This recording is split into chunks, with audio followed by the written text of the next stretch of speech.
Hello friends, क्या हाल है दोस्तों।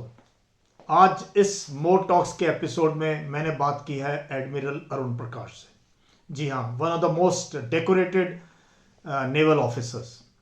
इनकी लाइफ बहुत इंटरेस्टिंग है और इतनी इंटरेस्टिंग है कि इनका जन्म अनंतनाग में हुआ है, Kashmir. He is a Kashmiri. बहुत कम स्कूलिंग करी क्योंकि इनके father Kashmir state forces Kashmir state civil services में थे। लद्दाख से इन्होंने, लेह से इन्होंने अपना 10th किया और काफ़ी होम स्कूलिंग रही, लेकिन फौज में जाने का बहुत ज़बरदस्त इनको जज्बा था। When he was very young he decided कि मुझे नेवी में जाना है और नेवी में भी पायलट बनना है, नेवल एविएटर बनना है। इनका ये सपना पूरा हुआ बहुत साल के बाद। He joined the NDA, he joined the Indian navy. उसके बाद उन्होंने ट्रेनिंग करी अपनी। 2 बार इनको बेल आउट होना पड़ा एयरक्राफ्ट से। तो काफ़ी जो है इंटरेस्टिंग लाइफ रही। लेकिन इनकी जिंदगी के जो बहुत इंपॉर्टेंट माइलस्टोन्स हैं उसमें है इनका पार्टिसिपेशन 1971 वॉर में। He was posted to air force, number 20 squadron air force. तो इनको नेवी से एयरफोर्स में ट्रांसफर कर दिया गया क्रॉस अटैचमेंट में, and he took part. He was one of the front line pilots in the 71 war. इन्होंने चकलाला को बॉम्ब किया, इन्होंने मियांवाली को बॉम्ब किया, इन्होंने पाकिस्तान के कई एयरक्राफ्ट्स को जो है रनवे के ऊपर डिस्ट्रॉय किया। और यूएस के जो डिफेंस अटैची थे उनका एयरक्राफ्ट भी इन्होंने जो है, जब एयरक्राफ्ट लाइंड अप थे वो भी इनके एयरक्राफ्ट की मार में आया। इनको वीर चक्र से सम्मानित किया गया 71 वॉर में। बहुत कम सीनियर ऑफिसर्स ऐसे होते हैं आर्मी, नेवी, एयरफोर्स में जिन्होंने लड़ाई में या कहीं पे बहादुरी के लिए कोई पदक जीता और फिर इस लेवल पर पहुंचे। सो एडमिरल अरुण प्रकाश ने बाद में आईएनएस विक्रांत को कमांड किया। मैंने उनके साथ इस एपिसोड में आप सुनेंगे जब पहली बार उन्होंने आईएनएस विराट के ऊपर लैंडिंग करी है। बहुत डिफिकल्ट ऑपरेशन होता है। एक रनवे पे लैंड करने वाले पायलट को आप बोलो कि एक शिप के डेक के ऊपर जो है लैंड करे। So he is one of the most outstanding officers from the 3 services. बहुत लिखते हैं और जो है इन्होंने नेवी को भी बहुत जबरदस्त leadership the. He was chairman of chiefs of staff committee. तो मैंने उनसे थिएटराइजेशन के बारे में बात की। मैंने उनसे challenges of being a naval chief. इन्होंने 3 रक्षा मंत्रियों के साथ काम किया, mister George Fernandes, mister Pranab Mukherjee and mister Antony के साथ। इन्होंने डॉक्टर मनमोहन सिंह प्रधानमंत्री थे तब ये नेवल चीफ थे। तो मैंने काफ़ी इनसे सवालात किए उनकी लाइफ के बारे में, लीडरशिप के बारे में। फिर ये एनडीए में कमांडेंट रहे। तो ये जो है इतनी मतलब वर्सटाइल पर्सनालिटीज बहुत कम मिलती हैं। तो मैं काफ़ी दिन से सोच रहा था मैं इनके साथ बातचीत करूं और आप लोगों को ये टॉक लेके आऊं so that it inspires you. So his journey is one of most inspiring journey. An officer of great virtues, very high on integrity, professional soldier. और अभी भी जो है वो लिखते हैं और बातचीत करते हैं इन मुद्दों के ऊपर। So please listen to this talk, More Talks with Admiral Arun Prakash, former Naval Chief of Indian Navy. Thank you. Jai Hind.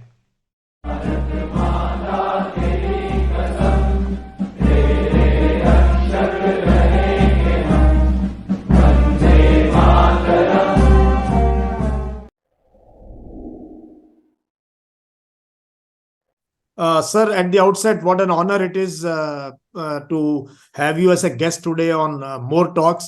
It's such a pleasure, sir. I've been an admirer of yours. Really, sir, what an honor for me to discuss so many things about you today, sir. Well, Yash, the admiration has been quite mutual. I've been following your writings and your speeches, etc. So I'm very happy to have this opportunity to interact with you.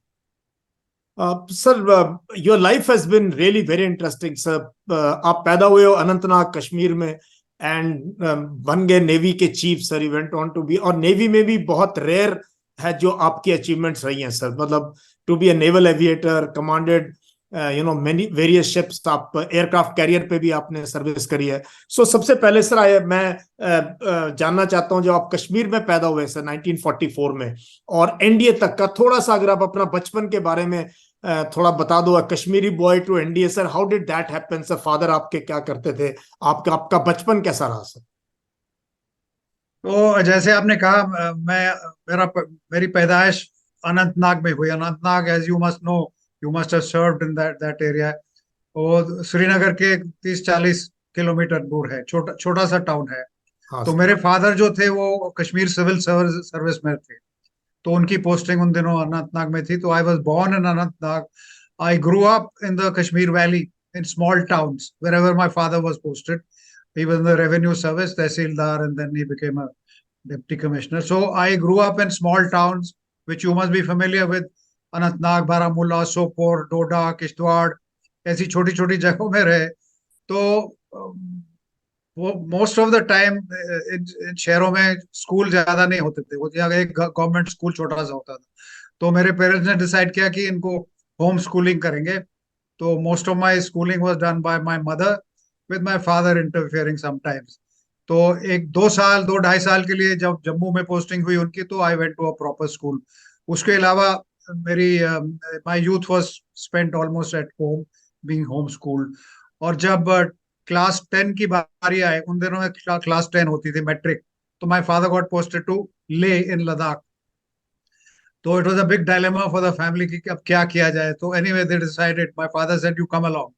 So we went to Ladakh, to Leh, and that is where I took my high school exam, metric exam. Then I was always very keen on joining the Navy. I told my parents. My two elder brothers had joined the army by then. One was an artillery officer, one was in signal corps. So my father was insisting कि तुम बेटा कुछ और करो, engineer, doctor बन जाओ. But I was insisting. So we came to a compromise. उन्होंने कहा कि तू कॉलेज एजुकेशन ले ले थोड़ी सी, स्कूल में क्या करेगा. So at his insistence, I went to college. वो government college Chandigarh. I spent 2 years there. उन दिनों में एक there was a course called FSC, first year science. तो वो खत्म हुआ तो I asked my father, I said मैंने आप अपना वचन निभा लिया है, अब मुझे परमिशन दीजिए. तो मैं एकदम I appeared for NDA and I got selected. So I went a little late in life, about 17 years, but I made it to NDA. So that is the story of my early life in school. Very interesting sir. मैंने इन सब जगह नौकरी करी है sir. Anantnag में, कोकरनाग, वेरीनाग, उस इलाके में सर 36 आरआर के साथ. और लद्दाख में सर मैंने 2 टेन्योर किए. एक बार सीओ था ईस्टर्न लद्दाख में, जहां गलवान क्लैशेस हुए, वो एरिया के अंदर. और दूसरी बार I was the first GOC of Leh sub area sir. तो हाँ सर. और जब आप एनडीए में थे सर, आपने एनडीए में 66 में यू गॉट कमीशन सर. तो 64 में आप एनडीए में थे सर. जी जी. तो हाँ, उस दौरान सर मेरे फादर हवलदार इंस्ट्रक्टर थे वेपन ट्रेनिंग के सर, एनडीए के अंदर. और मैं बहुत छोटा बच्चा था. मैंने वहां एक छोटे से स्कूल में अपनी पहली, जो भी छोटी मोटी पता नहीं एलकेजी क्या क्लास होती थी, तो मैंने अपनी स्कूलिंग वहां शुरू करी थी सर. तो ये तो बहुत अच्छी बात है कि आपके फादर से मुलाकात नहीं हुई, क्योंकि डब्ल्यूटी इंस्ट्रक्टर तो बहुत रगड़ा लगाते थे एनडीए में. हाँ हाँ. फॉर्चुनेटली नेवल कैडेट्स को चांस नहीं मिलता था. But but obviously we must have been in Khadakwasla at the same time. At the same time, sir. That is life, sir. बहुत That is छोटी life. उम्र में सर. तो सर ये बताओ, आपने नेवी ज्वाइन करने का, कश्मीर का बच्चा, लद्दाख, डोडा, किश्तवाड़ घूम रहे हो, ये नेवी वाला सर कहाँ से, कोई पिक्चर देखी आपने, किसने इंस्पायर किया आपको? भाई दोनों आर्मी में, नेचुरली जो नॉर्थ इंडियन है वो आर्मी में जाना चाहते हैं. ये नेवी का कहाँ से कीड़ा आया सर आपके माइंड में कि नेवी जाना है? तो जैसे मैंने कहा, मैं स्कूल तो जाता नहीं था. तो घर में बैठे बैठे जो किताबें हाथ में आए वो पढ़ ली मैंने. वो my brothers used to buy books and bring when they came on leave. घर में छोड़ के जाते थे. तो बहुत किताबें पढ़ी मैंने. सम which were appropriate for my age, some which were not, but I used to read. So I read 2-3 books. उसमें सी का मेंशन था. तो आई गॉट दिस आइडिया कि दोनों भाई तो फौज में गए हैं, let me do something different. फिर जब मैं स्कूल में था जम्मू में, ये स्ट्रेंज स्टोरी, तो वो संडे के संडे हमको सिनेमा दिखाने ले जाते थे. उन दिनों में संडे को मॉर्निंग शो होती थी 10:30 बजे इंग्लिश में. तो I was studying in a convent school. तो वो हमको ले जाते थे to see a movie every Sunday. So one Sunday I saw a movie called Bridges at Toko Ri. Now that happened to be about the Korean war. वो भी US navy का aircraft carrier था. उसमें से जहाज टेक ऑफ लैंड करते थे. बहुत उसमें lot of action in that. So I saw that and it stuck in my mind कि this seems to be a very interesting way to make a career. So I said I'll become a carrier pilot. Now that is 1955. our first aircraft carrier NS Vikrant came in 1961. 5 साल पहले मुझे दिमाग में पड़ गया कि career pilot बनना है. So now when I look back, I laugh at childish imagination. But when I reached college, when I left college 61, तो पेपर में आया कि India first aircraft carrier, photo वोटो आई तो मैंने फोटो काट के लगा ली. So ever since then, I had set my mind कि I will become a pilot and then I'll join naval aviation. So somehow, as luck would have it, fortunately, I could achieve my dream in 1967, 68. So about 12 years after I dreamt of it, I became a carrier pilot.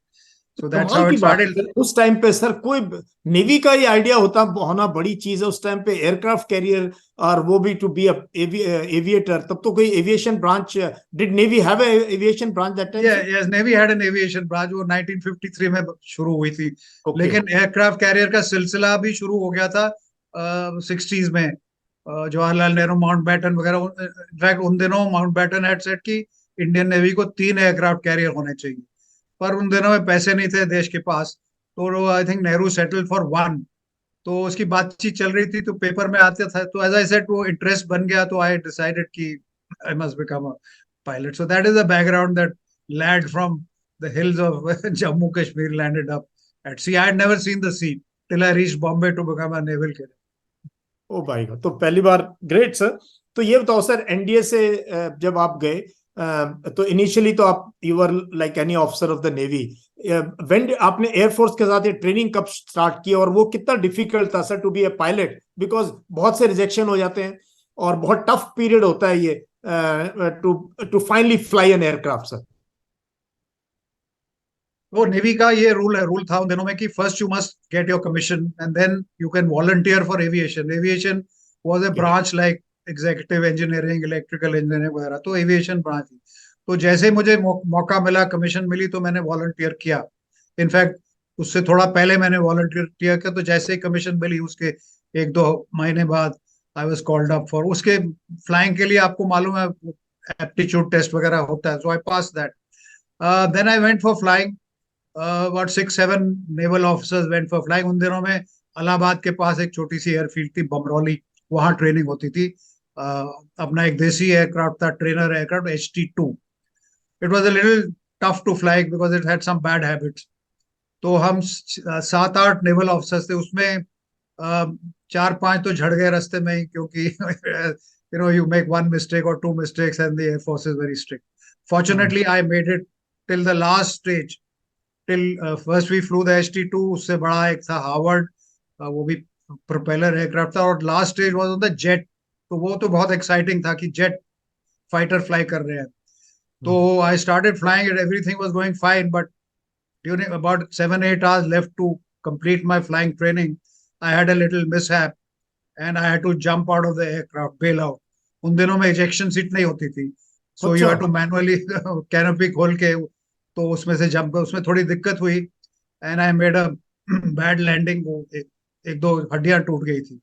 तो that delayed my my qualification as a pilot. ये sir कब की बात है और कहाँ पे, कितनी हाइट से आपने जी, ये 1968 की बात है. और मैं सिकंदराबाद में फाइटर ट्रेनिंग विंग होता था उन दिनों में. वहाँ jet jet training wing, fighter training wing. तो वहाँ मैं ट्रेनिंग पा रहा था. तो नवंबर के महीने में, it was a bright sunny day. तो I climbed up to about 20,000 feet to do some aerobatics, जैसे इंस्ट्रक्टर ने बोला था.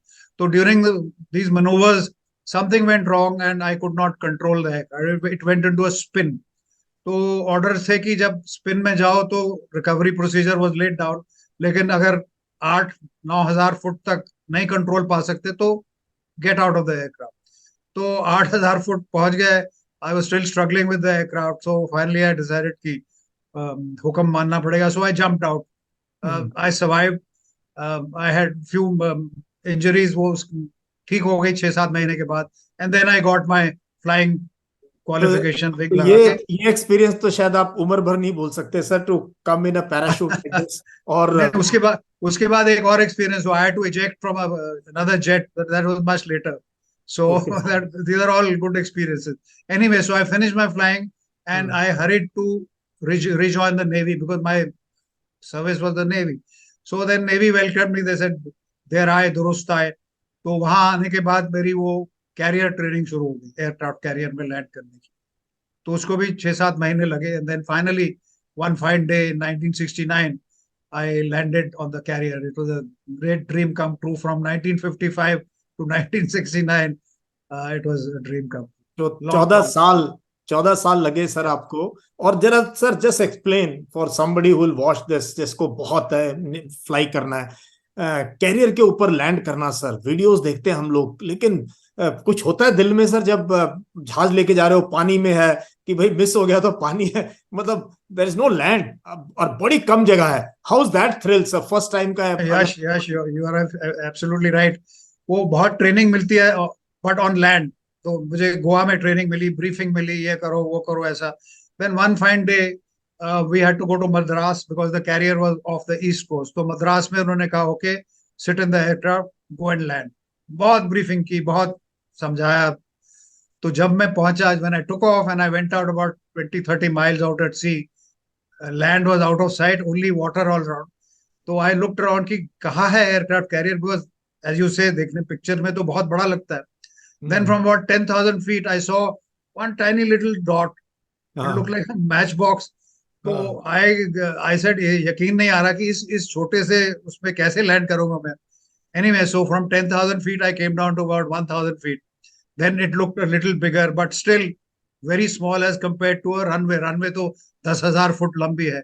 ये सिर्फ 500-600 फुट लंबा है. So anyway, training always pays off. So we had been drilled into it over and over and over again. So I went into the training mode and went down. And then when first you do 2-3 dummy approaches, they see, your commander sees whether you're doing all right or not. And then they tell you, put your hook down. Hook down का मतलब है कि उसकी tell में एक hook लगा रहता है, और अगर आपकी अप्रोच ठीक है तो वो हुक जो है एयरक्राफ्ट कैरियर में वायर्स लगी रहती है, वो वायर को पकड़ लेता है और वो वायर आपके जहाज को खींच के एकदम बिठा देती है. It's like a crash, controlled crash. So finally after 3-4 approaches they said put your hook down. So I was thrilled. तो हुक तो डाल दिया नीचे, अब पता नहीं रुकेगा कि नहीं. So but anyway things worked out. So after 3 such landing I was told by the captain of the ship, okay, you have qualified, you're a deck landing qualified pilot. And so my morale went through the roof. It must be great, sir. It's a really a great feeling. It's a unique feeling. No other feeling can equal this. And when you do it at night, that's even more because you can hardly see anything.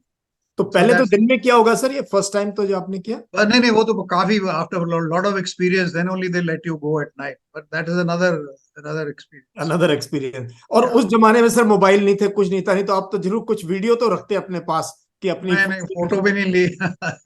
Cameras are also rare in those days. And कैमरे का register होता था sir हमारे तो फौज में. You to declare you own a camera. It was a classified object. So which was the aircraft sir? Which aircraft did you use for your landing, sir? What aircraft did we have? Those days, the Navy had a fighter called the Seahawk. Okay. So it was British aircraft था ये? It was British aircraft. It was a British single-engine jet fighter. One of the early jets. Very good-looking aircraft, but simple to fly compared to what the people fly nowadays. But it was a simple aircraft. And one pilot only, or it was a single pilot. It had 4 guns, 20mm guns. Then it could take rocket bombs, etc. Quite capable. Bangladesh में उन्होंने कमाल दिखाया था Seahawks. अच्छा, okay. तो INS Vikrant sir, आपका dream पूरा हुआ. एंड फिर ये बात है 69-70 के आसपास सर. ये 69-70 की बात है. So just as I was settling down to learn carrier flying, because there are a lot of things to learn. Flying at sea is a unique art. Ground attack, photo reconnaissance, and air interception. ये सब चीजें सीखनी पड़ती है. So I was just getting along nicely, getting comfortable on the ship. When I got orders कि तुम Airforce में चले जाओ. तो मैं तो हैरान हो गया कि ये हुआ क्या, मैंने कोई गलती कर दी क्या. So my CEO called me. He said, "No, there is a scheme by which we exchange pilots. Navy से 2 पायलट एयरफोर्स में जाते हैं और एयरफोर्स के 2 पायलट हमारे पास आते हैं. तो you have been selected. You should feel happy about it." मैंने कहा ठीक है, हुक्म है तो. So then I packed my bags, and from Goa I went and I went to Jamnagar. Myself and another senior pilot, Lieutenant Debras. So we drove to Jamnagar. Jamnagar we converted into a new aircraft called the Hunter. Operational conversion unit था. अच्छा So converted into the Hunter, which was a much bigger, much faster, high performance aircraft. Having converted to the Hunter, then I was given orders to join my new unit, which was number 20 Squadron, Indian Air Force Squadron, then based in Hindon near Delhi Delhi. So I joined the squadron there, and they were very kind, hospitable. क्योंकि नया नमूना आया है ये. Very I used to those days we used to wear white shorts and shirt. So Air Force वाले तो हैरान थे ये चीज क्या आ गई हमारे पास. हाँ So they used to pull my leg a lot, but they were very kind, friendly, and my CO was an outstanding officer, Wing Commander Parker. So in a few months I became operational on the Hunter. So sir अब ये मुझे बताओ, ये मैंने इसका glimpse सुना था जब हम अभी मिलिट्री हिस्ट्री सेमिनार में थे. मैं तो खैर आपका फैन बहुत सालों से हूं, लेकिन वो जब मैंने सुना, अब मुझे सर बहुत डिटेल में, this I really want to hear from you. And कि when did you get the order? 71 की 3 तारीख को लड़ाई शुरू हुई सर, 3 दिसंबर को. आप कहाँ थे? एंड आपके मतलब just take us through your missions, 2 of your mission sir. I think 4th 5th 2 दिन लगातार आपने, या कितने मिशंस पाकिस्तान में किए सर, कहाँ कहाँ पर आपने बॉम्ब किए? अच्छा, तो कहानी ऐसी है कि बांग्लादेश की कहानी तो आपको मालूम है कि अर्ली 1971 में वहाँ ईस्ट ईस्ट पाकिस्तान में काफी दंगा फसाद शुरू हो गया. And refugees started coming. So we knew that something is going to happen. When it will happen, we were not sure. Then little later in the year, we started flying close to the border to see कि वहाँ क्या हो रहा है. They started coming our side, and a lot of airspace violations took place. So we started preparing. Now at that point of time, our squadron was ordered to move from Delhi, from Hindon to Pathankot. Pathankot is just 12 miles from the border, international border. So we knew that when the time comes, we will, have an important role to play. So in about May, June of 71, we moved there. And then our CO, Wing Commander Parker, who got a Mahavir Chakra after during the war, he took up our training in a very, very thoroughly professional manner. And for the next 2-3 months, we were really pushed to the limits. Flying day, flying night, flying early morning, late evening, low-level navigation.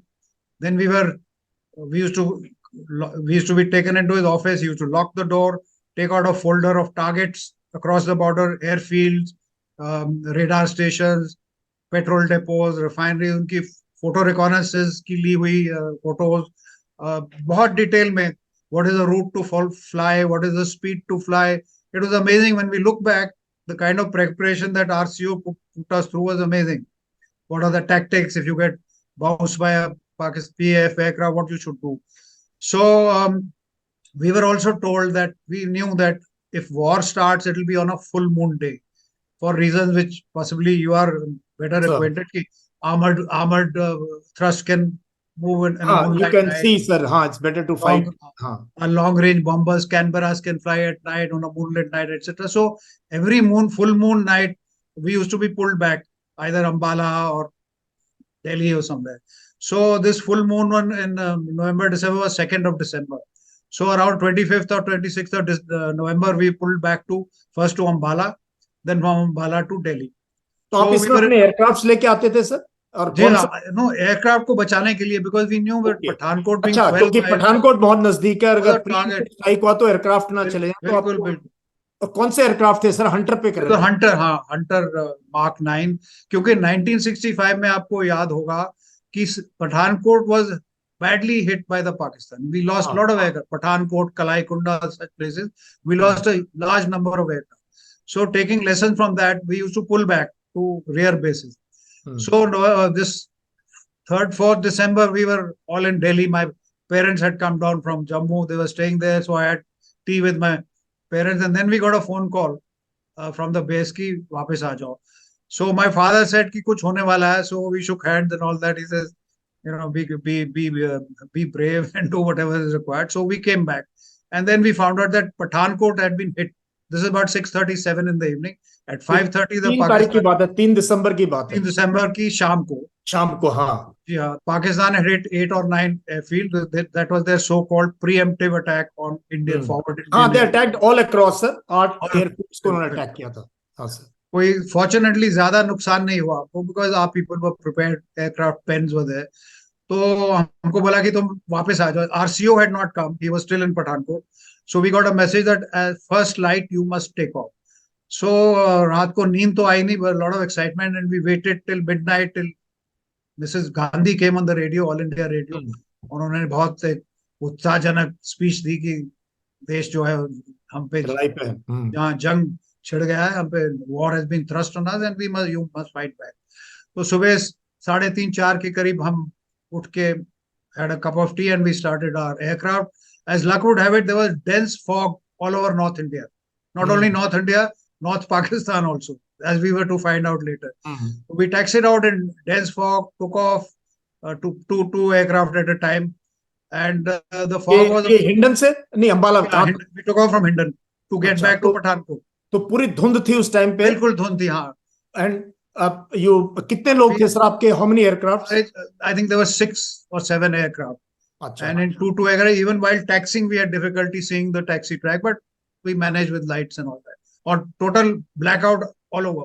Hmm, So we took off and we transited at low level. अब रात के time तो कुछ होना नहीं था, लेकिन all you still felt a little uneasy feeling कि कोई पीछे से तो नहीं आ रहा है. हम्म, It was some Pakistani aircraft. Anyway, we reached Pathankot, and as we reached Pathankot, we saw a lot of fireworks, जैसे दिवाली चल रही है. Now, अच्छा। unfortunately, our AK gunners who had been deployed, AD artillery, उन दिनों में तो artillery थी, हम्म, AK. So they heard the aircraft sound and they opened fire. हम्म, तो हमारे जो senior flight commander थे, there's a lot of bad language on the RT, गाली वाली निकाली, हाँ, friendly aircraft coming. Anyway, we landed safely, all 6-7 aircraft. Hmm, As we landed, we were walking to the squadron. We met my squadron commander along with another young pilot, Flight Lieutenant Dillon. So we said, "Sir, what's happening?" He said, "I told you guys I am going to lead the first mission, so I am off to Peshawar." So, ठीक है. So अच्छा। he was off. He was the first man off. He had, in fact, he had to borrow an aircraft from another squadron because our own aircraft had not come. So he took off first. So we had a quick cup of tea and little breakfast, and we were all given our targets key. So myself and flying officer Karumbaya, two of us, we were given this target of Chaklala. हाँ, चकलाला बहुत famous है sir, उसकी उस सुना पे होगा कुछ आपने. साल पहले अटैक भी हुआ था। हाँ हाँ, अभी वह रिसेंटली. और चकलाला हाँ। जो है वो इस्लामाबाद की बगल में है. It's hmm, Islamabad, Rawalpindi, they are हाँ, around Chaklala. So that is a big transport base, etc. So we were told, you go and attack whatever you see there, just destroy. And we were carrying 4 30 millimeter guns. Each gun carries a shell which weighs about 1 pound, half a kilo, high explosive. So our routing was that not to go direct, because direct was not a very long distance. We were told to go north into the Pir Panjal range. So we headed for Punch Rajouri. Hmm, And over, I think it was Rajouri, we turned left. First we hmm, headed north, then we turned left, and then we descended because those hills are 6, 7, 10,000 feet. हाँ So as sir. we left the hill, we had to descend rapidly. Ki, radar will pick us up. So we descended from 10,000 to about 500-600 feet. And to our horror, we realized कि जो धुंध हिंडन में थी, दिल्ली में थी, वो उस side में भी same fog was there. Hmm, So you could see very little. Anyway, we were going by watch timing se. So on time we pulled up when we thought ki we have reached our target. And sure enough, when we dived, we could see some signs of the runway. But couldn't see any aircraft. I saw one big tower. तो हमने उस पे हमला बोल दिया tower. वो tower गिर गया. हमने सोचा शायद कंट्रोल टावर होगा. But हाँ, actually it was a water tower. और हम्म, जैसे ही वो गिरा, huge splash of water motor. came 200 feet. So it was a little frustrating, but for what? So we circled the airfield, and then we saw one aircraft parked under a mango tree. उसकी tail दिखाई दे रही. तो उस पे हमने attack किया. तो उसको तो it caught fire, and in that bargain we saw another 6-7 smaller aircraft lined up on the runway. Now the thing was that Pakistan Airforce had knew that when they attack, they will also be attacked. So they had taken all their combat aircraft away from them. These aircraft which were parked were light aircraft and one transport aircraft which we had attacked. But we didn't know we whatever we saw was a target for us. So we उस पे भी गोली चला दी and they caught fire. Unfortunately, one of them happened to belong to a US Air Force defense attaché who was there, उसकी अलग कहानी है. So that was the first. So there were a lot of anti-aircraft fire, but fortunately no combat air patrol, no So fighter. you were two of you, sir, आप and Karun Bhaiya. Myself and Karam Bhaiya, and we circled the airfield and we. और sir थोड़ा सा जो लोग सुनना चाहते हैं, उस टाइम पे सर क्या टैक्टिक्स थी, आप कैसे मतलब स्नूप करके फायर करके गन से फायर करते थे, रॉकेट फायर करते थे, और फिर किस साइड से जाके चक्कर लगा के, मतलब क्या टैक्टिक्स क्या थी, स्मॉल टीम टैक्टिक्स अगर आप बता. टैक्टिक्स तो ऐसा था कि you don't head for the target, you head for about offset about 1 mile away from the target, to the left or the right, and you go as low as possible, 200 feet, 150 feet, जितना भी. You have to be careful of high tension wires, etc., so that nobody knows. And when you reach a certain point which is predetermined, then you pull up at about 400, 500 miles per hour is your speed. You pull up vertically. And then when you pull up vertically to about 2000 feet, from say 200 feet, 300 feet to 2000 feet. And then you roll over, and then you from there 2000 feet, you can see clearly what your target. फिर उसमें वो gun site होती है उसमें, तो जो target चुना उस पे लगा के अपना क्रॉस वायर, तो ये ट्रिगर, हाथ में एक ट्रिगर होता है जॉयस्टिक के ऊपर, तो उसको ट्रिगर को लगा के यू ओपन फायर, और guns fire at a rate of 600 to 800 rounds per minute. I know this is 30 mm cannon sir, ये हमारी बीएमपी में भी है 30 वही है, वही सेम उतना ही रेट ऑफ फायर उतना ही होगा. So you are only carrying about 1000 rounds, so you have to be very careful. 800 rounds to 1 minute में निकल जाते हैं. So your burst is about 2 second, 3 second burst. But high explosive, as you know very well, it needs little bit of thing to start a fire. So little burst you give, 2-3 bursts. Now you can see if you have time that your burst is short, तो मिट्टी उड़नी शुरू हो जाती है. So if that is the case, then you raise your sight and give it little higher shot. और सारा manual है, तब कोई ये फायर कंट्रोल सिस्टम्स, रडार नहीं. And then you got to be careful, because if you focus too much, you will go into the ground. So at about 100 feet or so, you have to pull out. हाँ, नहीं तो आप भी उसमें ज्यादा ध्यान दे दिया तो you will bang घुस जाओगे, हाँ, टारगेट में घुस जाओगे. तो then you have to pull 4-5 G लगा के दूर से खींचो, बट ज्यादा भी नहीं खींचना, क्योंकि ज्यादा ऊंचे चले गए तो एंटी एयरक्राफ्ट वाले देख रहे हैं, वो they are waiting for you to pull up. So at some stage again you have to go low. तो ऐसे ही between Karam Bhaiya and myself we circled the airfield. वो एक साइड में, मैं एक साइड में, also to divide the fire, अगर कोई एयर पेट्रोल है तो उसको भी. So that way we circle 2 or 3 times. तो जो हमें मिला उसको हमने, तो बात भी कर रहे थे एक दूसरे से सर तब. हाँ, बात, you have to talk, you have to tell the other guy that your tail is clear, nobody is behind you, और I am attacking this target, नहीं तो आपस में टक्कर हो सकती है. So you are continuously talking to each other, you are watching the other man's tail. It's called 6 o'clock, and you say I am watching your 6, क्योंकि उसके पीछे कोई पड़ गया, हाँ, then it is your duty to climb up and take on that man who's attacking. So these are the tactics. So it was a exciting sortie. I can imagine, sir. मतलब joining service इस चीज के लिए की है आपने, and you are getting a chance to hit Pakistani target. And अच्छा, ये हुआ, ये first mission था सर आपका. So that was the first mission, sir. So then next day there was another mission which was slightly more demanding.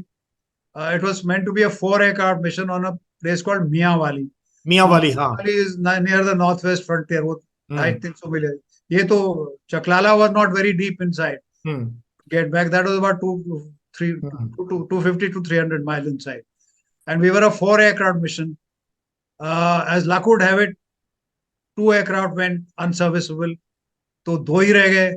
तो 2 ही में से एक flying officer था, flying officer Bala, and I was the second man. Now flying officer Bala was, rank wise he was junior to me, but his position in the formation was number 3 and I was number 4, so he took charge of the mission. So I was a little wary कि अब ये young flying officer है, ये ठीक जगह लेके जाएगा कि नहीं लेके जाएगा. But young Bala took complete charge, so we spread out, opened out, and he set course. तब तो नेविगेशन भी खुद ही करना है, तब तो ये बिल्कुल, एक हाथ में नक्शा पकड़ा होता है, नक्शे पे पेंसिल की लाइन होती है, और दूसरे हाथ से कंपास सामने रहती है, और तीसरी चीज होती है वॉच, स्टॉप वॉच. तो as you take off you press the stop watch, and then you look at your map. उसमें मैप में हर every 10 mile it is marked, and then you look at your compass, then you steer a certain course. कि ये course steer, I'm steering for Pakistan, I'm steering 27 265 or 270. So after 10 minutes, I should be crossing one bridge or one canal or one something. And then geographical you're in the feature right. देख रहे हो आप, कोई prominent feature ground पे देख रहे हो आप? Has to be. Otherwise, how do you know you're in the right direction? अब तो GPS वगैरह है. Now you don't have to worry about these things. So flying at 200 or 300 feet, while looking out for birds on one side, looking at your map, looking at the clock, looking at the compass, and looking out for enemy aircraft. So all this, so there is no question of any fear in your mind because your attention was totally on the only one fear was there कि अगर गुम गए और target नहीं मिला तो CO साहब को जूते मारेंगे दबा. That was the only fear in your mind that the squadron will feel ashamed. Your CO will be very upset. So your only object was to navigate properly, make sure you find your target and attack it. तो इस mission में क्या रहा sir मियां तो वाली? इस mission में ऐसा रहा कि flying officer Bala did a great job. We found Mia Wali. Again, we did the same tactic. We separated, we circled it. He found I think it was a Mirage standing in a pen. I found a transport aircraft which was actually in the process of loading troops. I could see them walking. So we opened fire on that. We had only time for only one pass. So we did one pass each, and then we turned back. And on the way back, we passed a Pakistani radar station. And our briefing was that if you have any ammunition left, then you attack that also. It happened to be on the way, and we fired on the radar station also, and we came back. And there's a slightly sad note on this because as we crossed this radar station, we heard an RT call saying, "Hey guys, I am in the same area." Now that we later found out was one of our squadron flight commanders, squadron leader Jal Mistri. Now he, very brave man, he had come for this mission. Again, he had the same problem. He was a 2 aircraft mission. His wingman went unserviceable, but he decided to fly alone. He flew alone. He carried out his mission. As he was pulling out, soon after he made this transmission, he was attacked by two Pakistani fighters. And in the Pakistani account, they admire his courage. That single aircraft came so deep, and they describe how they shot him down and his aircraft hit the ground. Anyway, so we passed squadron leader Mistri. We didn't know what was happening, so we were worrying about ourselves, and we finally landed back. And my friend Bala was very rightly decorated with a Veer Chakra for this mission. So these were the missions. तो ये बताओ मुझे, जब वापस आके land करते हो sir और आपके रिसीव करते हैं आपके टेक्नीशियंस वगैरह एयरक्राफ्ट को, क्या फीलिंग कैसी मिलती है सर एक पायलट को मिशन करने के बाद? What is the feeling? अगर वो टेक्नीशियन जब आते हैं वो तो पहले तो आपकी जो गन पोर्ट है उसके ऊपर कागज चिपकाया रहता है, तो वो पहले आके देखते हैं कि इनका कागज हटाया कि नहीं, मतलब गन्स यूज हुई है कि नहीं. Then they open your gun bay and they want to see how much ammunition have you used. फिर वो आके पूछते हैं सर क्या हुआ, क्या क्या मार के गिराया. So you are accountable to them. After all they sweat and blood is there. So you explain to them, then you go, then your intelligence officer catches hold of you. Then a lot of debriefing, kya dekha, what did you see, strength, etc. So that's a very so Pathankot was a prime target for the Pakistanis. By night they would send P-57 bombers, and they bombed us at night. हमारी mess को बर्बाद कर दिया. So we had to shift into, some people went to hotel, some went into underground. And by daytime they would send at least 3 or 4 missions, Mirage, Saber. वो जो उनको मिलता था, they used to attack.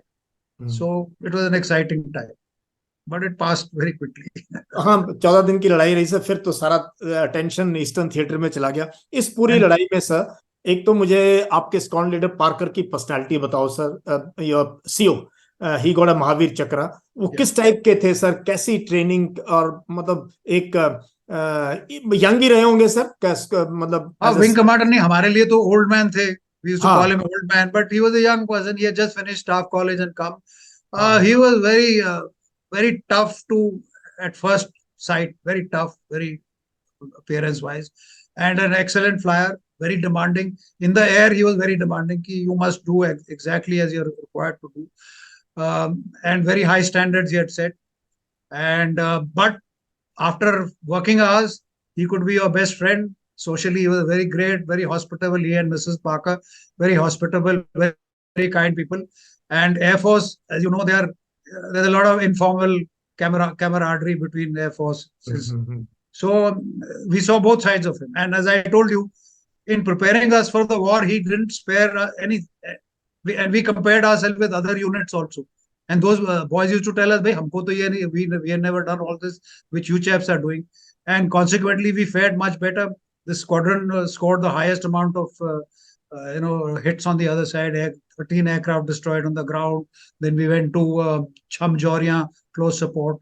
And one thing is that the COs told us, Wing Commander Parker told us that I will be the first man to go across the border when the time comes. And true enough, I told you, when we landed, he was the first man. And he attacked Peshawar.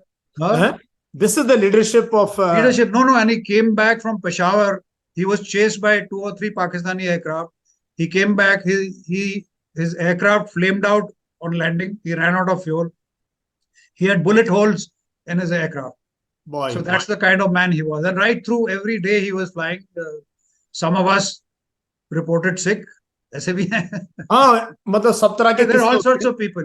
हाँ, सब तरह के लोग sir. But he set a very fine example. We had no excuse. As I told you, the biggest fear during the war was that CO साहब नाराज ना हो जाए हमारे.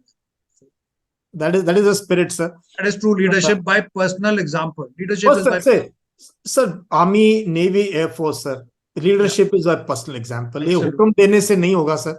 है ना? You have to walk the talk and lead from the front. इसमें कोई शक नहीं है. तो इस पूरी लड़ाई में सर 71 में आप लोगों की did you lose any pilots, कितने एयरक्राफ्ट, और पाकिस्तान में हमने कितना डैमेज किया और कितने अवार्ड्स मिले आपकी स्क्वाड्रन को sir? So unfortunately, we lost 2 pilots. One was Wing Commander, Squadron Leader Mistry, Jal Mistry, who I told you went alone, attacked a very vital target in Pakistan. So did he bail out, sir? Did he bail out? No, he had, according to the Pakistani account, the Air Commodore Tufail, Kaiser Tufail, उन्होंने पूरी story लिखी. He has mentioned him by name that he went down with his aircraft. He was shot down by a missile. And another was a flying officer, young flying officer, Murli Dharan. So we lost 2 pilots. And we lost, I think, 3-4 aircraft. They crashed in our own territory. But our squadron destroyed. Our task was ground attack. It was not air interception. Okay. We were not cut out for that. That role was given to others. So our role was ground attack. And we destroyed 13 Pakistani aircraft on the ground. And we attacked oil refinery. Attak oil refinery was destroyed. Mangla Dam, there's a hydro power station. That was sir. Mangla Dam, Birpur ke paas hai. By the way, that is my ancestral home is Birpur. So that is very close to her.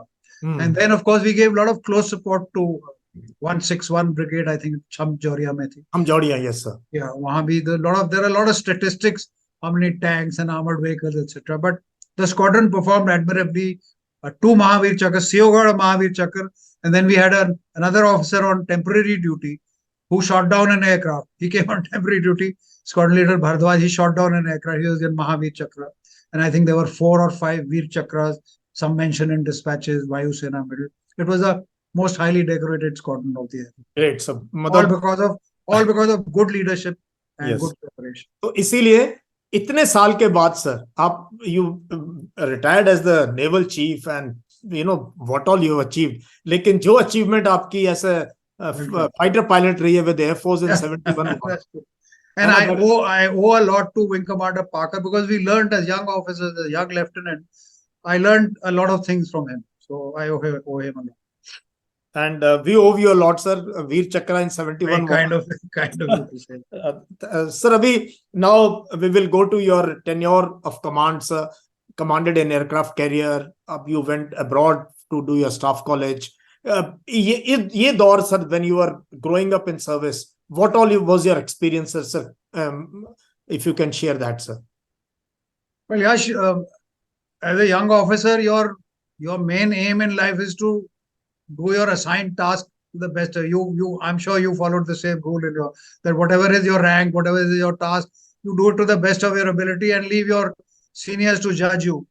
So life was like that. As a pilot, it's quite demanding because professionally you have to be, always top of the line. Otherwise, you will kill yourself or they'll pull you out of flying.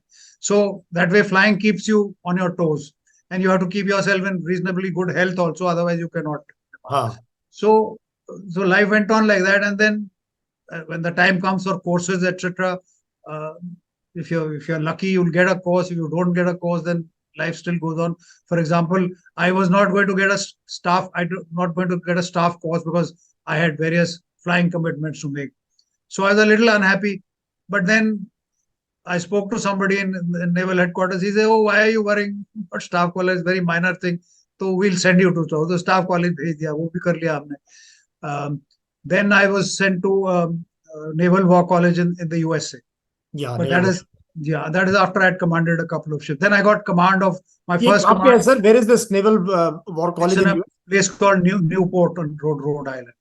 Okay. So after finishing my flying career, more or less, I was given command of a missile boat. A missile boat is about small 300-400 ton boat. This is the same boat which attacked Karachi in 1971. अच्छा, okay. In 1976 or so, I got command of one of those. This is an ideal training platform for a young officer. I was a lieutenant commander, so it's a small boat, small crew. You learn the art of leadership there. Only chota sa crew hai. You know how to motivate your people, how to stay out at sea, etc. Then I came back to flying. Then I got command of another ship, a training ship, INS Vyas. It was a training ship for midshipmen. Then again, I came back for flying. Then I got another ship. So 2 or 3 commands I got. And then finally, the brightest moment of my life was when I got command of Virat. Yes, sir. How was that, sir? You were a commodore that time? कितना No, साल? I was a captain. I had just come back from this US Naval War College, and again, totally unexpected. I was told that you're getting command. Now that for an aviator, that is the that is the ultimate ambition that you can fulfill. And as the CEO of a ship, actually, in the Navy, I'm sure it's the same in the Army. As a battalion commander, you reach the peak if you command your own battalion. That's the peak. So same for the Navy also. When you command a ship, that is the peak because you know your profession, you know your ship, you try and get to know your men. No one can question you. No Michael Lal can ask you anything which will catch you. I'm sure you have exactly the same experience. So in command of the carrier, when you sit on the bridge, then you see aircraft flying and other ships. So it's a very satisfying, and that's the time that you can, whatever you've learned as a young officer, a carrier has about 1,000-1,200 men and 300-400 officers, and everybody is watching you not directly, but आंख के कोने से देख रहे हैं कि ये captain साहब क्या करते हैं, इनका चाल चलन कैसा है, कि what does he do what he says, or it only says what he does he mean. So you are conscious of that fact कि सब लोग की नजर आप के ऊपर है. So your conduct has to be above board, not only for others to see, but for your own conscience itself. So like I said, I had learned that you lead by example. तो सुबह अगर PT के लिए young officers used to oversleep, then I said कि यार, if I turn up for PT, then nobody has any excuse for not. So सुबह 6 बजे flight deck के पे आके थोड़ा little show off karo PT करके, तो message goes around. So such things, I mean, I shouldn't be telling you, you're a general. I followed the same, sir, as a CO. कि PT नहीं miss करनी. मेरी unit से 5 kilometre दूर थी मेरे घर से, और मुझे ये सीओ की गाड़ी यूज करने में मुझे बहुत दिक्कत होती थी, तो मैं साइकिल पे जाता था सर. तो मैं पीटी को या तो वहीं पे मिल लेता था या रास्ते में, उनको पता था कहीं ना कहीं ये मिलेगा, मिल जाएगा. और मैं अपनी यूनिट में सर, मैं टॉप के रनर्स में था, even as a CO in BPT sir. मतलब बहुत जान थी दौड़ने की, तो बस फौज में यही आता था सर कि एटलीस्ट भागने दौड़ने में आगे रहो तो जवान बहुत रेस्पेक्ट करेंगे. We have seen your people doing BPET बोलते हैं ना, पीपीटी से. हाँ, बैटल फिजिकल. हाँ, वो पिट्ठू उठा के. हाँ, पिट्ठू और वेपन उठा के बड़ी admired, yeah. So if the CO can do something like that, then nobody in the unit has any excuse. Absolutely. And if CO is not misusing the CO's jeep, then nobody else can misuse the CO. Yes sir. तो sir ये INS Virat पे जो आपका experience था, मतलब ये आपने सोचा कि अब कैरियर का मतलब जो है ultimate. So carrier ka role, there's a role laid down for the carrier that it is meant to provide air defense, strike, anti-submarine, etc. So it is a weapon system. Actually, it's not just a showpiece. It's a weapon system. And my carrier was, that time Virat was equipped with 1 squadron of Sea Harrier fighter bombers. It had a squadron of Sea King anti-submarine aircraft.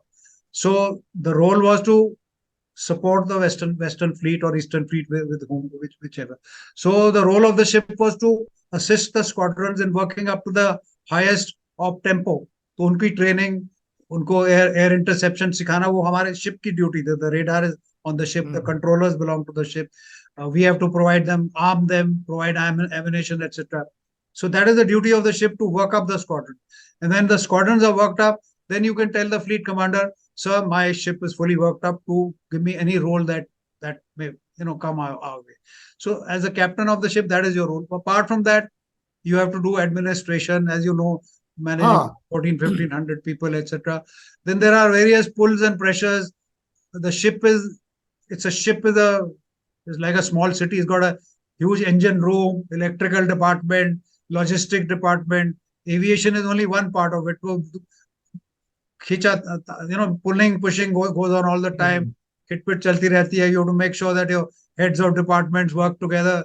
So it's quite a complex issue, both operationally. Carrier operations are very complex. Firstly, the variety of trade you have. So हमारा आसान है. It's like commanding a brigade, sir, commanding this thing. But हमारा क्या है? I commanded armored brigade. I know 3 armored regiments, 1 mech battalion है. ये tactics. But your case, sir, missile guy, the radar guy, the ammunition guy, the logistics guy, but totally different specialization. Yes. And then there is a fleet commander sitting on top of you. He may be sitting on your ship. He may be sitting on some other ship. Yeah, exactly. Somebody communication is much only over radio. So you get signals, do this, do that. Plus, you have to operate with other ships. Your escorts, maybe 6, 7 other ship destroyers. So you have to take care of them also. After all, if you're the senior ship. So it is not much, I won't say much simpler, but it is quite different from the way it's very complex, army operates. No, I admire, sir. मैंने navy के साथ, because I was in staff college and an instructor there, तो मैं काफी naval areas में tour किया students के साथ या खुद गया हूँ. मैं बहुत बड़ा एडमायरर हूँ इंडियन नेवी का, sir. And the professionalism that that is why our navy is so good, sir. अब मुझे बताओ, सर, अब मैं आपको लेके आता हूँ your tenure as commandant NDA, sir. How was it to go back to NDA? बन गया आप commandant NDA, sir. वो कैसा था tenure, sir? मतलब cadet to commandant. So Yash, it was one of my best tenures in my career. I was delighted when I was told that you're going to NDA. Some people said, "Yaar, kaha ja raha hai, वगैरह." So I said, "Look, let me go in." So when I landed up there, I was very impressed with what I saw. Things were, outwardly at least, they were much better than in our days. I was going back after 35, 36 years. The syllabus had changed. Academically, they were doing, in our time, academics was not very demanding. It was but now it was a BSc course. The physical training, they had raised the standard of everything, from physical training to swimming to drill, etc.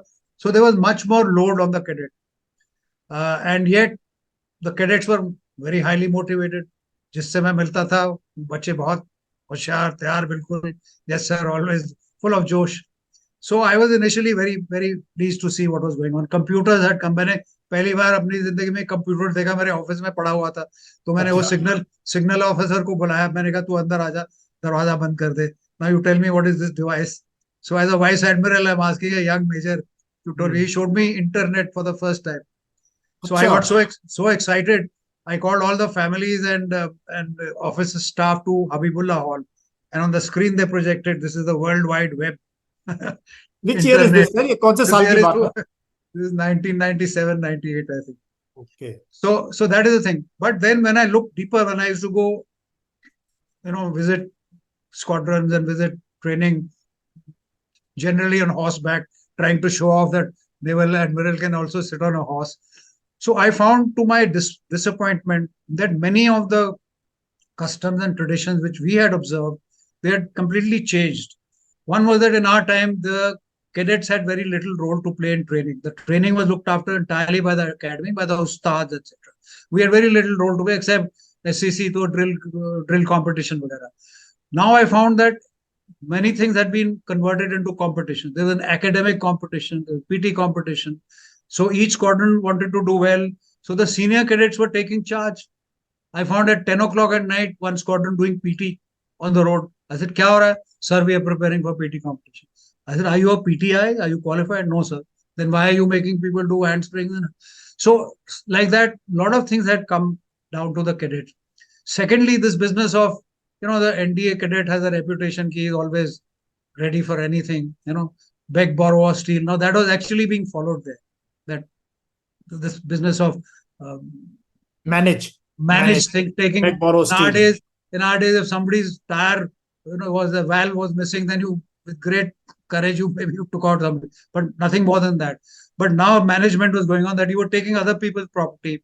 Some Hmm. cadets were impersonating others at tests for PT tests, swimming tests.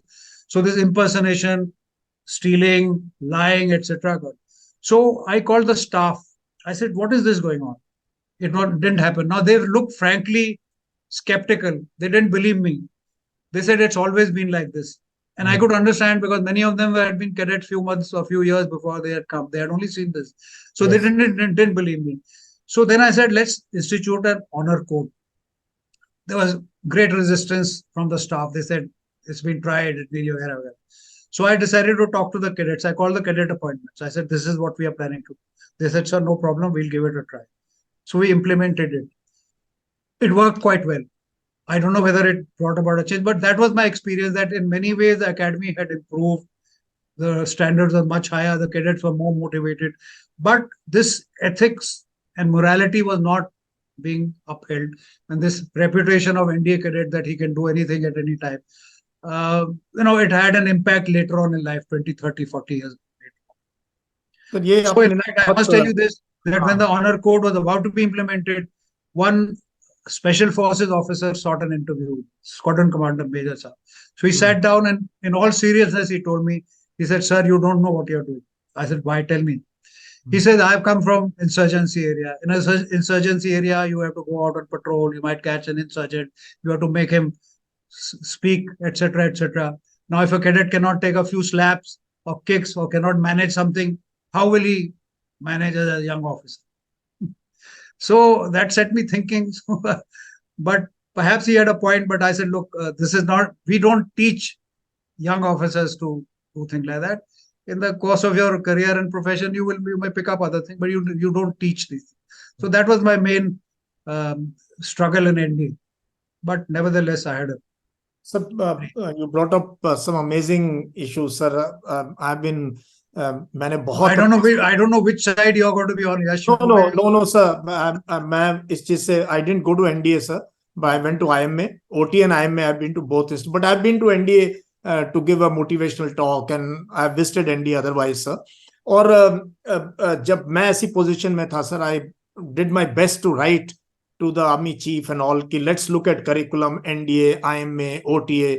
और ये वाला part जो है ना sir, इस पे बहुत कम लोग लिखते हैं. जल पनाग ने भी लिखा है सर, ये बेग बोरो स्टील और मॉरल जो इश्यूज हैं सर, एथिकल इश्यूज, ये फिर जाके सर मैनिफेस्ट होते हैं बहुत लेटर में. फिर आप देखते हो मेडल्स को लेके या मेडिकल कैटेगरी को लेके कई बार हमें बड़ा शर्म देखनी पड़ती है, the way some of the senior officers behave. So will leave it at that, sir, because बहुत और interesting. But one last point is कि जब वो राइट एंड रॉन्ग की जो दीवार, पतली सी दीवार रहती है, वो जब गिर जाए और मेंटली आप उसको तोड़ दो, तो you can do a small misdemeanour in NDA, पर 25 साल बाद जब आप 3 स्टार या 2 स्टार हो गए, तो then that same wall is not no longer there. So your mental ability to decide between right and wrong is impaired, and that's how, as you said, many of us do wrong things. But तो let's ये leave मैंने it. Staff college में भी देखा sir. मैंने India में staff college किया, फिर मैंने एक स्टाफ कॉलेज बांग्लादेश में किया बहुत साल के बाद सर, फिर मैं इंस्ट्रक्टर आया. तो ये जो चीज है सर, हमारे यहाँ एथिक्स को हम साइड में रख देते हैं फॉर ग्रेडिंग और for that small thrills for a report and all that manifests into managing the environment to and that ये फीलिंग आती है कि यार अच्छे लोग तो साइड में रह जाते हैं. इसीलिए सर मैं ये क्वेश्चन आ गया, मैं पूछना है तो आपसे. मैंने अपनी सर्विस में सर बहुत कम सीनियर ऑफिसर देखे, चीफ तो छोड़ो 3 स्टार या 2 स्टार, जिन्होंने एक्चुअली गैलेंट्री एक्शन किया हो अपनी सर्विस में as a captain major and risen to that levels. इसमें कोई बड़ी बात नहीं है यश, ये तो किस्मत की बात है बिल्कुल नहीं, कि आप पहले you were there in gallantry 71. Award मिल गया, लेकिन becoming chief is I know question that is time separate and thing. So generally, it is through the service awards that you reach there. Many of the officers I've seen who are very brave, very bold, audacious. जो हमारी requirement थी sir SSB में, जो हमारी requirement थी training में, bold, audacious, candid, frank, वो चीज कहीं ना कहीं बाद में सीनियर लेवल पे जाके sir it takes a beating and you try to manage the environment. तो जब भी मुझे चांस मिलता है, आजकल कम ही चांस मिलता है to speak to senior officers of the three arm forces, people वर्दी वाले जो है, उनको मेरी एक ही रिक्वेस्ट रहती है कि if you come across a young officer who speaks, firstly encourage your officer to speak frankly and fearlessly. और अगर आपकी यूनिट में ऐसा कोई ऑफिसर है who speaks up fearless, do not destroy him, encourage him, make sure he rises in the service because he is your most valuable asset. Otherwise only yes men will be left or yes men will get promoted. तो उससे तो and this is what Sam Manekshaw said. हाँ बिल्कुल, yeah, he said that yes man. मतलब वो तो इतना clearly बोल के गए, be very of the yes man, उससे बच के रहो जो यस यस करते हैं. But the story that one hears is कि yes men succeed in life. Yeah. So that's a sad thing, but let us not Yes. give up. Let us keep working at Yes, it. we are. I still feel we are a great organization and we are led by great people. अब sir मेरे को, मैं दो तीन चीजें आपसे जानना चाहता हूँ sir. I met you when you were service chief. I was a colonel. I'd come for Tropex 06.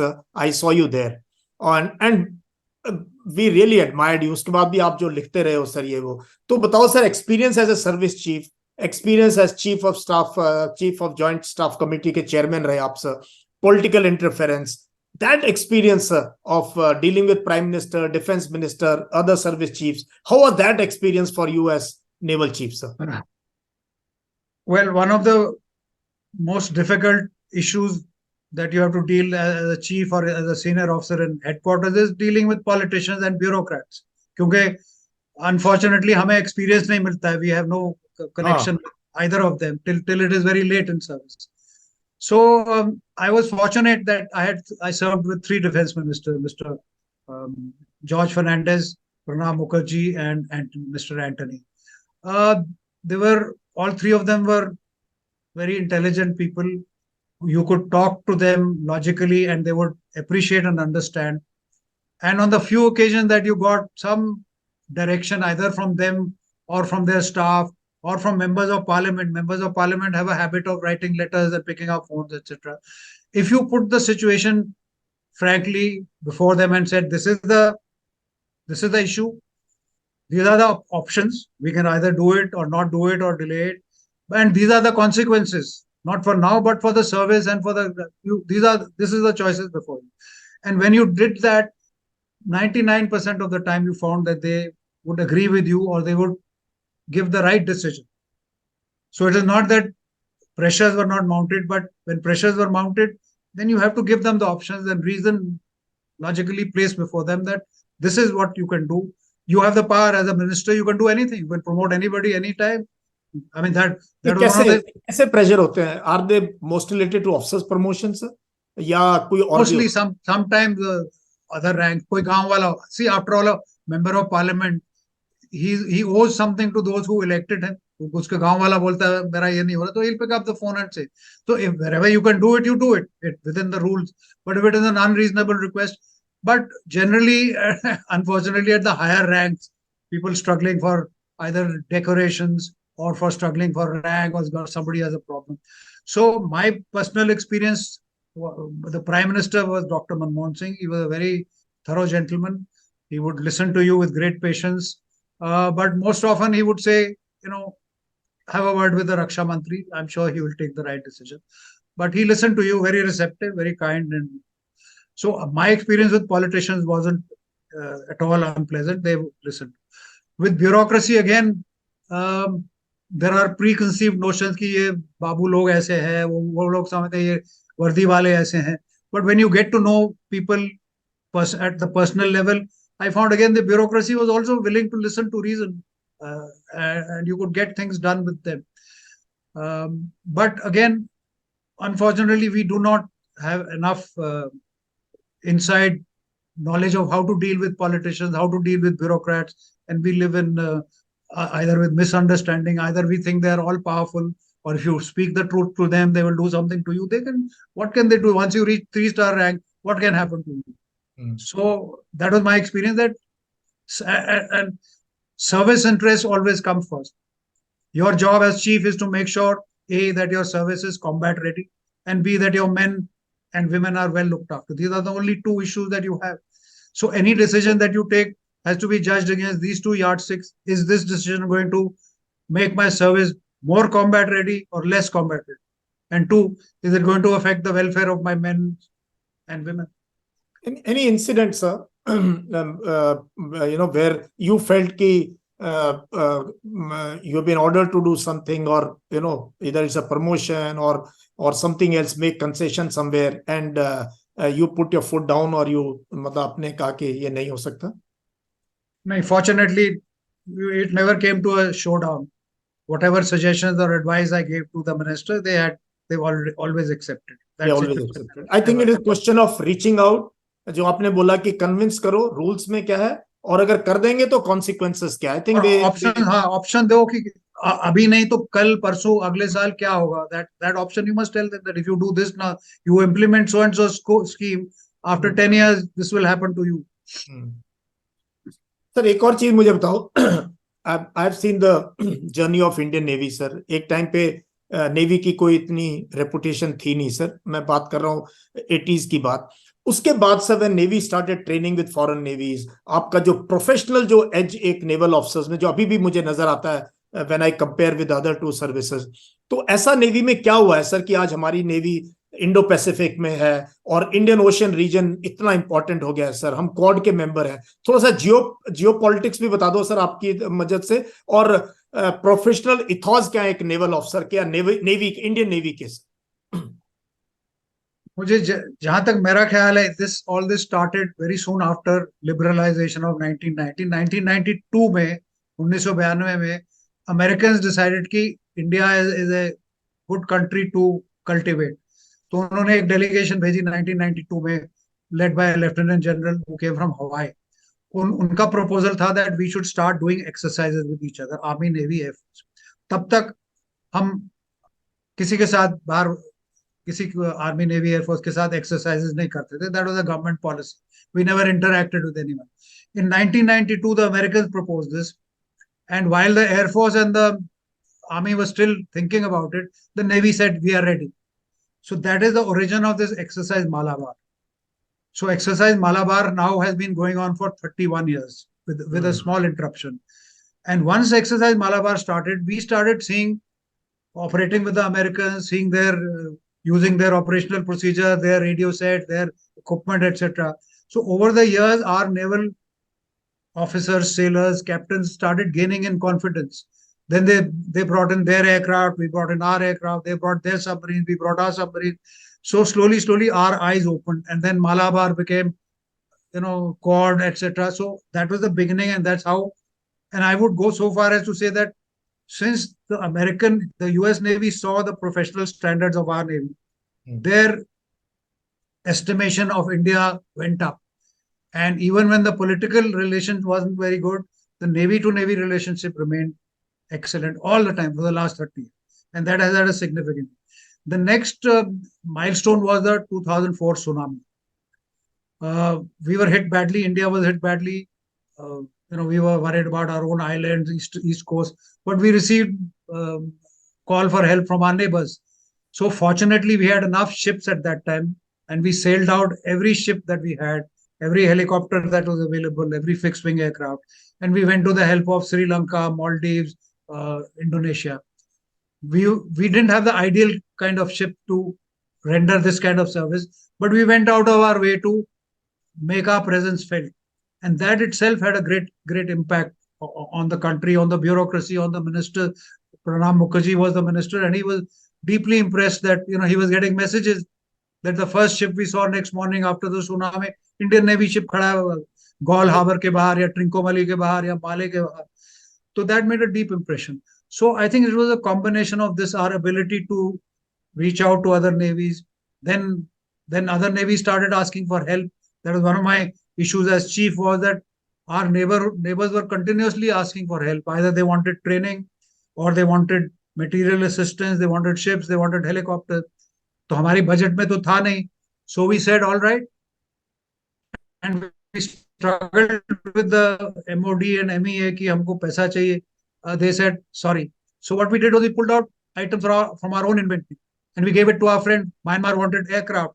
We happened to have four old aircraft, Islander aircraft. We gifted it to them with the permission of the minister, of course. Maldives wanted a patrol boat. We pulled out one, gave them. Sri Lanka wanted again a ship. We gifted out of our own inventory. So this increased our, outreach and this regional net security provider, etc. And defense diplomacy, sir. I always say Navy is the leading service in defense diplomacy. No, rightly so, because our medium is the sea. Next, you sail today from Vizag, 2 days later you are there. So that is very well, sir. Now, sir, last couple of questions. Firstly, what do you make of this theater commands? Why are we so slow, sir? क्यों नहीं हम integrate हो पा रहे हैं तीनों services? It was one of the major issues of Kargil Review Committee report. So 25 साल होने को हो गए. We have a CDS also.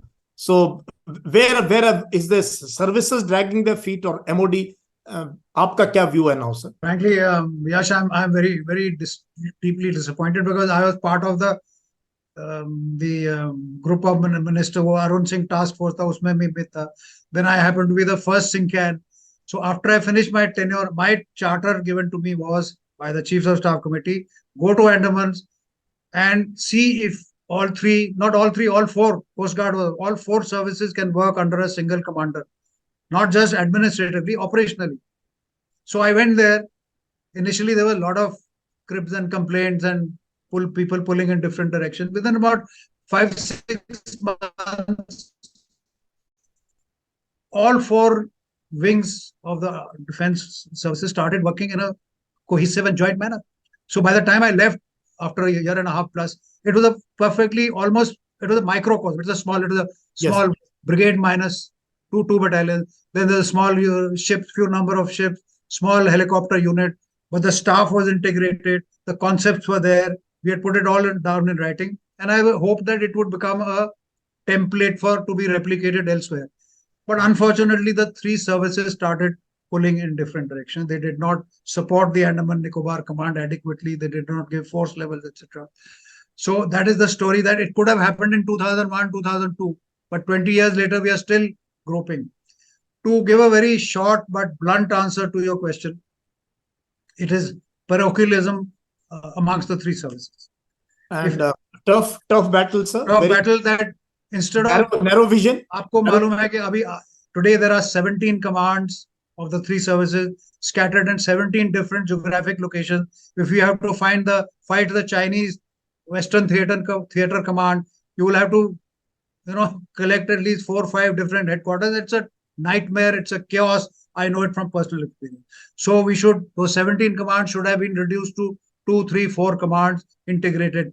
But if you're thinking not of operational efficiency and national interest, but if you're thinking of how many lieutenant generals posts will you lose or gain, how many vice admirals will you get, how many air marshals, then there is no end to this bickering. It will continue. So it is the politician should have pushed this through regardless of what the services say.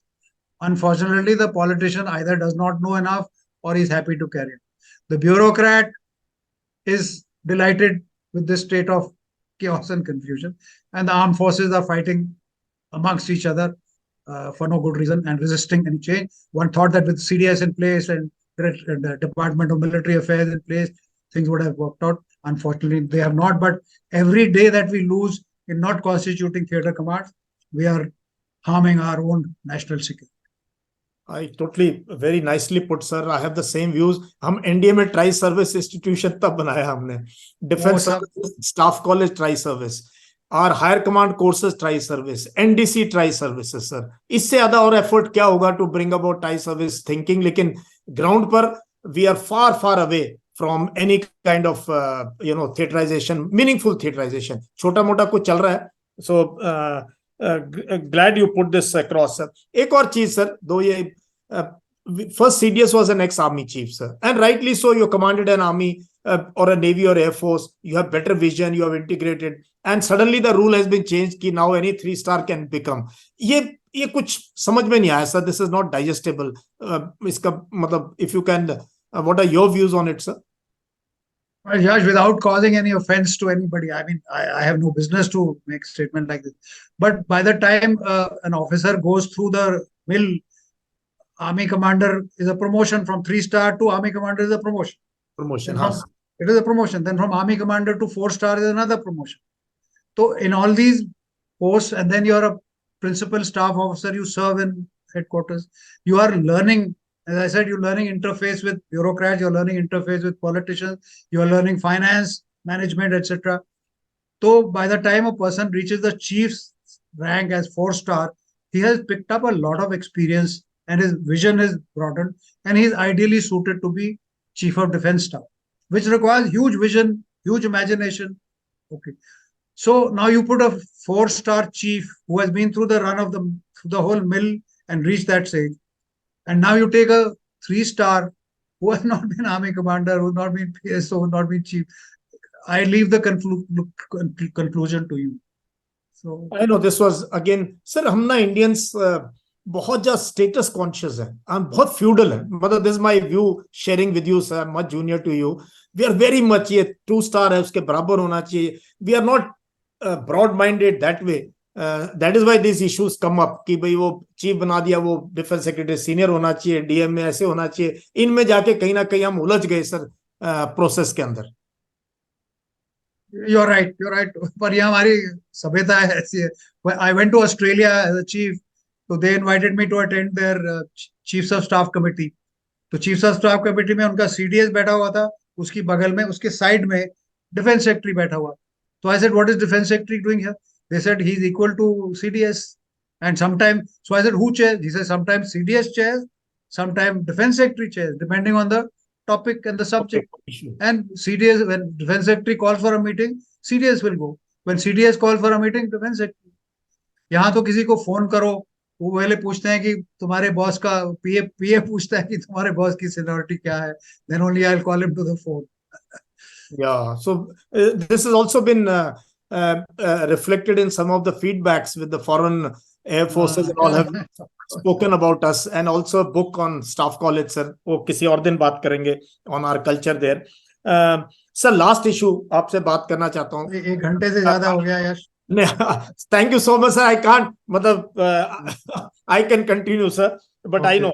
Sir एक issue है, ये है ये Agnipath scheme का. Sir फौज तो जैसे तैसे सर कर लेगी क्योंकि हमारे जवान आएंगे, हम कुछ, बट एयरफोर्स और नेवी सर क्यों मान गए सर इस चीज के लिए? आपके तो बहुत टेक्निकल एक्सपर्टीज, 6 महीने में उसमें भी आपने मिक्स मैच कर दिया है. Girls have also come in small batches. How is the navy coping up sir with this, and मतलब what are your views on this? Frankly, Yash, I don't know how the Navy is coping, but I have no idea what goes on. And also for me to comment on this issue may not be appropriate, because if my chief has agreed to it, then I presume he has used his wisdom.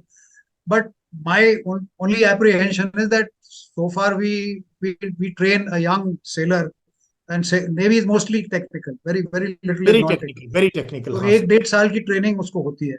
Then he joins a unit. उसको किसी equipment को हाथ नहीं लगाने देता, खासकर aircraft हो या मशीनरी हो, उसको दूर रखते हैं. उसको बोलते हैं बेटा तू खड़े होके देख, या टूल पकड़ के हमको बता. So another 6 months passes in where it's called on-job training. Then he has to pass certain amount of exams.